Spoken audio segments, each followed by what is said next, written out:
प्यारे दोस्तों नमस्ते। आइए हम सुनते हैं धन की देवी लक्ष्मी और ज्ञान की देवी सरस्वती माता की कहानी। माता लक्ष्मी और माता सरस्वती आपस में बातें कर रही थी कि इस दुनिया में धन का ज्यादा महत्व है या फिर विद्या का। सरस्वती माता का कहना था कि विद्या के बिना धन नहीं कमाया जाता, लेकिन लक्ष्मी माता का कहना था कि धनी व्यक्ति किसी भी विद्वान व्यक्ति को अपने घर नौकर भी रख सकता है। दोनों में फैसला नहीं हो पाया कि हम दोनों में कौन श्रेष्ठ है। दोनों ने अपना वेश बदलकर धरती पर जाकर भक्तों की परीक्षा लेने का निर्णय किया। यही सोचकर माता सरस्वती साध्वी का वेश धारण कर ली और एक गांव के मंदिर में जाकर ध्यान लगाकर बैठ गई। और लक्ष्मी माता जी ने एक सेठानी का वेश धारण किया और उसी गांव में जा पहुंची। वो एक घर में जाकर दरवाजा खटखटाने लगी। गायत्री नाम की एक महिला बाहर आई तो वो बोली, आप कौन हो? तब माता लक्ष्मी बोली कि मेरे पति पास के गांव में ही व्यापार का काम करने गए हैं, उनके लौटने तक मैं आपके घर रह सकती हूँ, उनके बदले में आपको बहुत धन दे दूंगी। गायत्री ने कहा, मैं अपनी सास और जेठानी को बुलाकर लाती हूँ और वो ही इस बात के बारे में फैसला करेंगे। गायत्री की सास बहुत ही सीधी और सरल स्वभाव की थी, पर जेठानी सुहानी बहुत ही चालाक थी। सुहानी देखकर समझ गई कि इस औरत के पास बहुत ही धन है। उसने धन देकर इस सेठानी को रख लिया। सास और छोटी बहू गायत्री ने बहुत ही मना किया। अतिथि से धन लेना ठीक नहीं है, वो तो देवता समान होते हैं। पर सुहानी नहीं मानी। सेठानी 3 दिन तक वहां रुकी। वो हर दिन कुछ न कुछ सोने की चीज देती थी।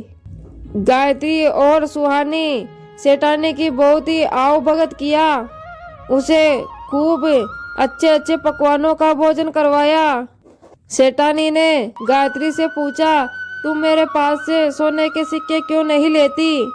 तब गायत्री ने बोला कि मेरे संस्कार हैं, मेरे माता पिता ने सिखाया है किसी भी अतिथि से कुछ भी सामान नहीं लेना चाहिए और मैं अपनी कमाई पर विश्वास रखती हूँ।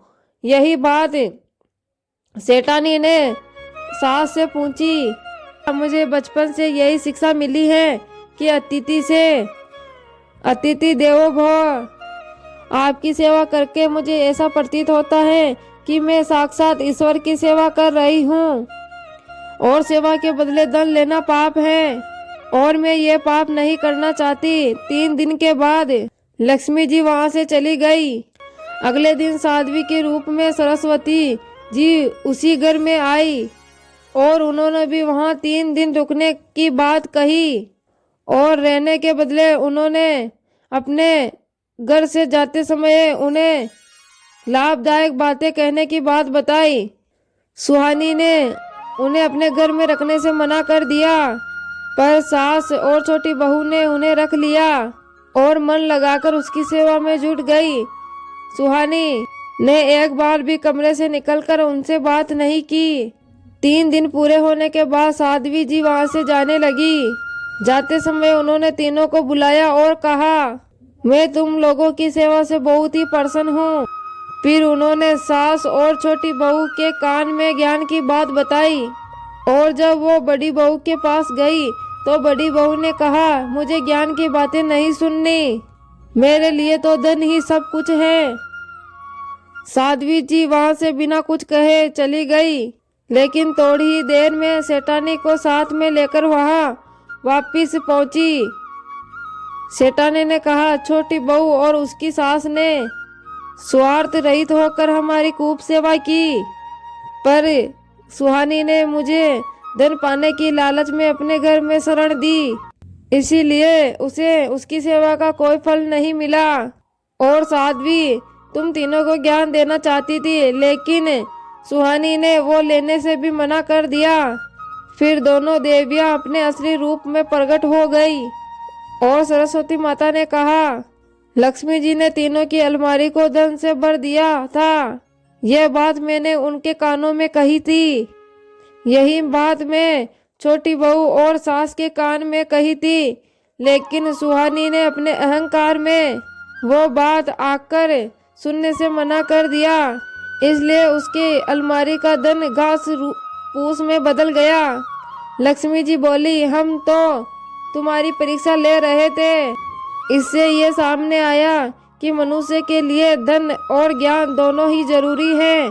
यदि बड़ी बहू ने धन का लालच न किया होता और ज्ञान को भी प्राप्त कर लेती तो उसे भी धन मिल जाता।